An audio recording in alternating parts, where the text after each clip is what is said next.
سورہ النبأ جس کا مطلب ہے عظیم خبر مکی صورت ہے، اور قرآن کریم کے آخری پارے کا آغاز اسی سے ہوتا ہے۔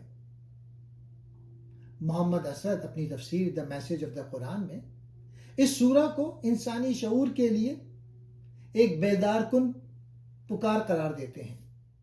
اس سورت کا بنیادی مقصد انسان کو اس کی غفلت سے نکال کر ایک ایسی حقیقت یعنی قیامت کی طرف متوجہ کرنا ہے جس کے بارے میں لوگ شک اور بحث میں مبتلا ہیں۔ پہلا پوائنٹ، عظیم خبر کیا ہے؟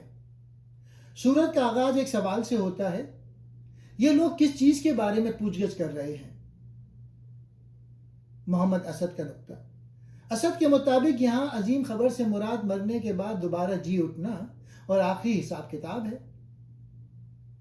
منکرین حق اسے ایک ناممکن بات سمجھتے تھے، لیکن قرآن کہتا ہے کہ یہ ایک ایسی اٹل حقیقت ہے جس کا علم انہیں جلد ہی ہو جائے گا۔ دوسرا پوائنٹ، کائناتی نشانیاں بطور ثبوت۔ آیت 6 سے 16 میں اللہ تعالیٰ زمین، پہاڑوں، نیند، رات اور دن، سورج اور بارش کا ذکر کرتا ہے۔ محمد اسد یہاں یہ واضح کرتے ہیں کہ اللہ ہمیں اپنی قدرت کے مشاہدے کی دعوت دے رہا ہے۔ اگر اللہ اس عظیم اور پیچیدہ کائنات کو عدم سے وجود میں لا سکتا ہے، اسے ایک نظم یعنی آرڈر میں رکھ سکتا ہے، تو اس کے لیے انسان کو دوبارہ پیدا کرنا قطعاً مشکل نہیں۔ یہ تمام مادی نشانیاں اس بات کا ثبوت ہے کہ کائنات کا ایک مقصد ہے اور یہ یوں ہی ختم نہیں ہو جائے گی۔ تیسرا نقطہ، فیصلے کا دن۔ اس دن حق اور باطل کے درمیان حتمی لکیر کھینچ دی جائے گی۔ اسد لکھتے ہیں کہ یہ وہ وقت ہوگا جب انسان کے مادی پردے ہٹ جائیں گے اور اسے اپنے اعمال کی اصل حقیقت نظر آ جائے گی۔ چوتھا نقطہ، جزا اور سزا کا قانون۔ سورت کے آخر میں جہنم اور جنت کا نقشہ کھینچا گیا ہے۔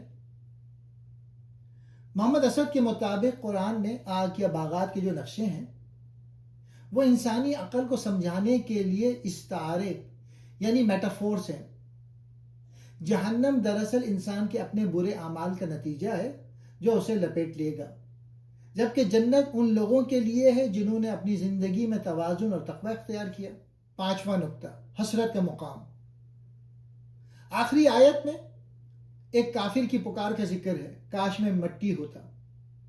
اسد اسے انسانی ندامت کی انتہا قرار دیتے ہیں۔ جب انسان دیکھے گا کہ اس نے اپنی زندگی کو فانی لذتوں کے بدلے ضائع کر دیا تو وہ عدم یعنی نان ایگزسٹنس کی تمنا کرے گا، مگر اس وقت واپسی ممکن نہ ہوگی۔ محمد اسد کے نزدیک اس سورہ کا پیغام یہ ہے کہ انسان کو اپنی روزمرہ کی زندگی کے معمولات یعنی نیند، جاگنا، کھانا، پینا، اس میں کھو کر اپنے زندگی کے اصل مقصد کو نہیں بھولنا چاہیے۔ کائنات کا ذرہ ذرہ پکار کے کہہ رہا ہے کہ یہاں سب کچھ ایک حساب کے تحت ہے۔ یہ سورت ہمیں دعوت دیتی ہے کہ ہم مرنے سے پہلے اپنے اعمال کا محاسبہ کریں، کیونکہ عظیم خبر سچی ہے اور اس کا سامنا ناگزیر ہے۔